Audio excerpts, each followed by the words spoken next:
You don't have to say anything, but it may harm your defence. You don't mention when questioned subject later on in court. Anything you do say, maybe give it in evidence. Jack Watkins seemed to have it all. Fancy clothes and shoes, luxury bags, luggage, a glamorous lifestyle that he chronicled online, but it turns out it was all a lie. Watkins was just convicted of fraud in the UK, and all of his stories have unraveled. Welcome to Sidebar, presented by Law and Crime. I'm Jesse Weber. There is this bizarre case out of the United Kingdom that just wrapped up that we want to talk about, and it has some wild twists and turns that we just had to tell you about. So you have this unemployed con man who apparently managed to swindle people out of thousands of pounds, including, by the way, his own father. And it turns out this wasn't even his most sadistic crime. And we'll get to more of that in just a minute. But 26-year-old Jack Watkins was once featured in a Channel 4 documentary called Rich Kids of Instagram, which chronicled the lives of some of Britain's most famous or influential young people. But it turns out Watkins wasn't actually rich. He was just really good at pretending to be. And investigators say he used that power to convince people to invest in fake schemes. And then he would just spend their money to further his lifestyle. The scam that brought everything crashing down for Watkins involved luxury Hermes bags. The bags can only be purchased directly from the company by select registered customers. If they're resold, they can sell for thousands and thousands of pounds. According to the Crown Prosecution Service, Watkins created this fake business venture where he was supposedly one of these registered customers and was buying and selling exclusive handbags that most people didn't have access to. And he offered others the chance to buy and sell too at a profit. But once they handed over their money, they never saw it again. So to keep up the ruse, investigators say Watkins used the funds he'd stolen, as well as loans from banks or pawnbrokers, to go on fancy vacations and stay at wildly expensive hotels like the Dorchester Hotel in London. Prosecutors say that between March of 2019 and December 2022, he spent more than £139,000 at the Dorchester. He posted photos and videos of himself in exotic locations, wearing clothing and shoes from top fashion designers, carrying luxury bags. He even referred to himself as a Kardashian of Cheshire. One of the women that he tried to defraud caught on to his scheme. And when she posted her suspicions to social media, things quickly started to unravel for Watkins. Okay, talk more about this. I want to bring in London lawyer Nick Brett. Nick, so good to see you. Thanks for coming back here on Sidebar. Yes. So this story certainly, caught our eye here across the pond. What has been the reaction in the UK? A lot of people talking about it? Actually, there has been quite a lot of press coverage in all the main newspapers, in the Mail and the Guardian, on the BBC, because as you say, he was featured, wasn't he, as a younger person on a documentary. And so he's brought notoriety onto himself over here, certainly.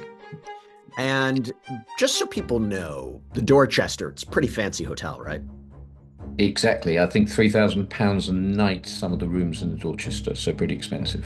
Hey everybody, this is another Law and Crime legal alert. Did you know that children are being diagnosed with serious conditions like type 2 diabetes and non-alcoholic fatty liver disease, and the research is potentially linking ultra-processed foods to all this? Yeah, well, Morgan & Morgan, they're stepping in to fight to hold these food companies accountable. With decades of experience fighting large corporations, they are ready to stand up for the families who deserve justice. So if your child under 21 has been diagnosed with type 2 diabetes or fatty liver disease, then visit www.forthepeople.com/food or scan the QR code on screen to learn more. Isn't it interesting that the way he was caught was through social media, right? We talk about it, but that's sometimes we talk about investigative journalism as a way to spur, an investigation into something that moves into the criminal arena, moves into an investigation. But social media has a strong power too. I mean, certainly it seems like he took on the wrong person, doesn't it? I mean, he gained a lot of his notoriety and the false trappings of wealth through advertising via social media. But it seems that one of the people that he targeted as part of his fraudulent scheme was a local woman who sold designer handbags in Cheshire. And it was her that placed an advertisement on Instagram, I think it was, claiming that she'd been defrauded. And that was then spotted by a close friend of his, I think, whom he had defrauded nearly £100,000. And they arranged to meet up, and detectives were called to the scene to arrest him. So Watkins was accused of defrauding several people, and that included his own father. Yeah. Now, this is just a whole other layer to this, because this man claimed that he loaned his son 29,000 pounds in 2019. And according to the BBC, Watkins' dad spent the next year asking for his money back, but never got it. Another victim was a barman who worked at Harrods. This is a big, multi-layered department store. If you haven't been, it's awesome. The BBC reports that he said that Watkin was a regular customer in the store, purported to be a millionaire. So when he asked the barman to loan him money, the victim thought, he was good for it. He wasn't. Senior Crown Prosecutor Laura Atherton broke it down in a statement, quote, Jack Watkin was a serial liar who funded his luxury lifestyle by defrauding others, including his own father and a longtime friend, of large sums of money over several years. He would tell his victims that he had connections that could source luxury goods for them, predominantly handbags such as Birkins and Hermes, or that he could get them himself. Some of the victims wanted the bags for themselves or as gifts to others. Others thought that they were entering into a genuine business opportunity, lending Watkin money to buy luxury items that he told them would generate a profit. It was all lies. Most of the goods and profits never materialized, and the loans were never repaid in full. Nick, pretty brazen scheme, to say the least, right? I mean, what role do you think, when you look at this, how was he able to do this? What are some factors that can help exacerbate something like this? Well, it's a classic investment scheme, isn't it? I mean, what you do is, as you rightly pointed out, advertise on social media that you're a wealthy person, you dress in expensive clothes which you've bought with the proceeds of your fraud, and you con other people into thinking that you're somebody that you're not. And in this particular case, Hermes, I think, only sells handbags to particular licensed customers, and he fraudulently made out that he was a licensed customer and obviously persuaded others to invest in that license, if you like, and gave them the opportunity to make profits to sell on the handbags. Designer items like these handbags, as I understand it, are very few and far between, and therefore they increase in value quite significantly because of their scarcity. And so that is really what he was buying into. And obviously he had this prior television show in which he portrayed himself as a sort of a Kardashian. I think he called himself of Cheshire, and I think he comes from what I read, a relatively wealthy family. So I think his father made some money in property, and so he's obviously been given advantages in life that allowed him to portray himself in a way that allowed him to defraud people. Now, one of the women who helped take Watkin down is Christine Colbert. She owns this high-end vintage clothing boutique called Dress Cheshire. And she did an interview with the Times of London saying she first spoke with Watkin, who was using the name Jack Holding via email, and she'd assumed he was an older man, she told the Times, so she was shocked when a then 21-year-old walked in wanting to buy a bag that cost 35,000 pounds. But he was all smiles, he was charming, and Christine said he was very knowledgeable about the luxury goods industry. There's something about this, Nick. Predators like this, they really embody the kind of character that they need to play. I mean, you've worked fraud cases. What do people need to look out for? Well, I mean, there's something's too good to be true. I mean, this lady obviously pointed out that he was quite a young person. I think he was accused of stealing handbags from her. But it's a classic confidence trickster, isn't he? Somebody that takes somebody into their confidence and portrays themselves as wealthy and successful as a means of extracting money. I mean, I would say to anybody asked to invest in something, to be vigilant, to ensure that you do your research before making investments. Most investment in the UK needs to be regulated, and so you can do the relevant background checks. Yeah, it's not full protection, but I hear you. And look, at some point, here's what happened. Watkin approached Christine with his business venture, involved buying and selling bags at a profit. She was interested, and she told the Times that she lent him 5,000 pounds to buy a bag and soon received her money back plus $1,500 profit. But as she continued to do business with him, she says he defrauded her of at least 130,000 pounds over 2 years. She says he always had a reason why he couldn't hand over the money immediately. And he also stood her up when she tried to meet up with him in person. She told the Times he would make excuses. He was always ill, abroad, or entertaining. He would reassure me and say, "Don't worry, your money's going to come. I'm still going to return your bag." He was very clever at giving you hope. And she says at one point she even handed over a customer's handbag that she was helping them sell, which he'd offered to buy on behalf of his own client for more than 18,000 pounds. But when he only sent 11,000 pounds, she ended up covering the shortfall. She posted a warning on her Instagram account letting people know that they needed to be on the lookout for a man known as Jack. And an old friend of Watkins saw that post and reached out to her. Turns out she had been defrauded too. So they hatched a plan, okay? The old friend would lure Watkin to a pub, then call police to come and catch him. So his arrest on March 18th, 2024 was captured on body cam footage that was released by the Cheshire Constabulary. I'll sit you in the car out of privacy. Gareth, you can. I'm manhandling you. I'm not going Jack, anywhere. I can assure you I'm not manhandling you. I've got hold of your arms in case you run off. That's standard practice. Run off. Jump in there. So you're going to be arrested now. So the time by my watch now is 11:54, and you're going to be arrested for further offences of fraud by false representation, possession of indecent images, making indecent images, distributing indecent images, possession of extreme porn, and prohibited images. So the time by my watch now is 11:54. You don't have to say anything, but it may harm your defence. You're not mentioned when questioned something later on in court. Anything you do say, maybe give it in evidence. Jack, I'm going to have to put these cuffs on you for the journey, so upstairs. So where are we going now? So going to the same way we went to last time, to the custody suite. Right? And then what? And then we're obviously going to interview you. So we'll deal with that matter now. I'll talk to you in a minute. We've got a long journey to talk about that, so give me 2 seconds. I want to know because I need to tell what you're doing. Well, I've just told you that then. Yeah. At the foreseeable future, you're going to be in our company for a good 6 hours. So that's where we're at the moment. Now, Christine told the Times that she was in a nearby car watching the scene unfold and said she jumped out with excitement, and that was something that she had waited years for. According to the Crown Prosecution Service, Watkin told investigators that it was actually his mother and an unnamed partner who were funding his lavish lifestyle, and that despite being declared bankrupt in 2023, he always intended to pay back all the money that he borrowed, but he just, needed more time. Now, Cheshire police released photos of several items they found in Watkins' possession following his arrest, including multiple luxury bags, sneakers, there's more.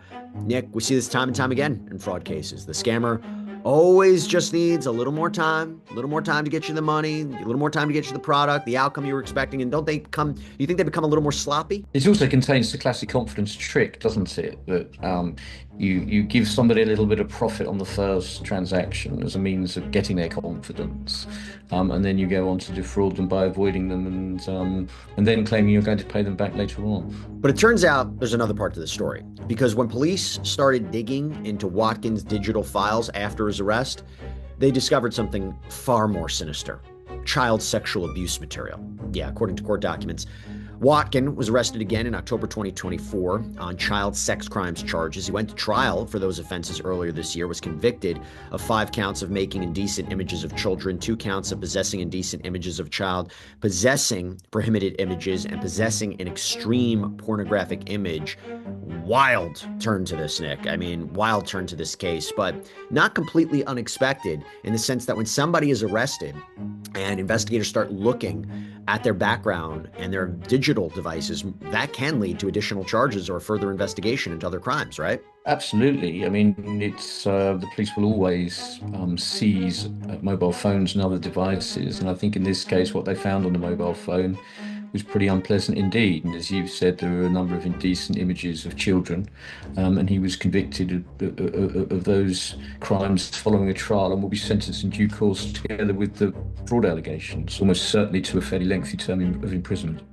Yeah, because what happened, right? So it turns out between his 2 arrests, the one in March, the one in October, Watkin violated his bail conditions by defrauding another man of more than 800 pounds. So when his fraud case went to trial in Chester Crown Court last month, he decided to change his plea after hearing some of the evidence against him. He pleaded guilty to 6 offenses of fraud. You're not surprised by that, Nick? No, I'm not surprised by it, no. As you say, he pleaded guilty to 6 counts, I think, of fraud by false representation. Obviously, having seen the evidence and having no real reasonable grounds to defend the case, he would have been advised by his lawyers, no doubt, that he would receive some credit by pleading guilty to the offences rather than putting his victims through a trial, which would aggravate the judge and obviously also aggravate the potential sentence he would receive. And what is that going to be? Because he's going to be sentenced for the sex crimes case and the fraud case on September 3rd. Yeah. This is according to the BBC. What is he looking at?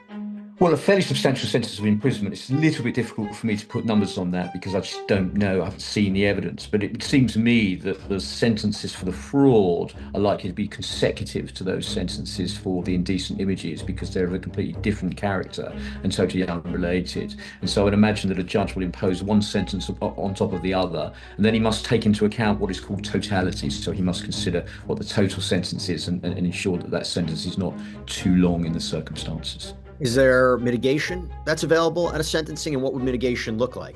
Well, mitigation can really fall into three main schools, really. One is background. And so I don't think he has any previous convictions, possibly a drink drive or something quite minor I read about. The circumstances relating to the offending itself, I mean, possessing indecent images of children is not something that's likely to attract too much mitigation under any circumstances. Likewise, the way in which he set about defrauding his victims is also going to be seen in a pretty poor light. His personal circumstances, I know slightly less about, and it's slightly difficult to say whether or not there are sometimes issues relating to mental health or substance abuse or alcohol abuse, which can provide some explanation for the way in which people behave and can act as, a mitigating feature. But I would consider that, having read the facts that I've read, that he would be looking at a fairly significant sentence of imprisonment, and quite rightly so. I mean, fraud is a very serious problem in the United Kingdom now, and police resources are quite limited. And I think the victims in this case were probably quite fortunate that two of them were as careful in the way in which they were able to bring him to justice as they were. Otherwise, the crimes may well have been undetected. And what happens at a sentencing? Do the victims have a chance to speak? Would he have a chance to speak? How does it work? Victims are ordinarily asked to make what's called a victim impact statement, and so they make a witness statement setting out the reasons, setting out how the crime has affected them. So the judge hears the victim impact evidence. He would hear the prosecution's a summary of the case and the offending and the potential financial implications of it, and then he would hear mitigation from the defence team, and then the judge would pass sentence. And following a sentence, there may be what are called confiscation proceedings. So there may be a process whereby any assets that he has are confiscated from him in order to pay back to the victims, at least in part, their losses. Do you think there's anything he could say? Anything that he could say that would help him? I mean, I don't know enough about his personal circumstances. I certainly don't think there's anything he could say that would keep him out of prison for a fairly long time. I mean, it's really just a question of how long as opposed to whether he goes to prison. It's like a movie. In fact, it's like a movie. It really is like a movie. What happened here? And I'm sure they'll make a movie of this, won't they? They may well do. I mean, he's in prison at the moment, as I understand it. I think he was remanded in custody after his pleas of guilty. So I think he is waiting sentence in September in custody. Nick Brett, thank you so much for taking the time. Always good seeing you. Thank you very much for inviting me on, Jesse. Good to see you too. And that's all we have for you right now here on Sidebar. Everybody, thank you so much for joining. If you're enjoying this story, kindly do us a favor and subscribe to our channel. It is free and won't cost anything, but it means the world to us. We're just a small channel trying to grow. Thank you, and back to the video.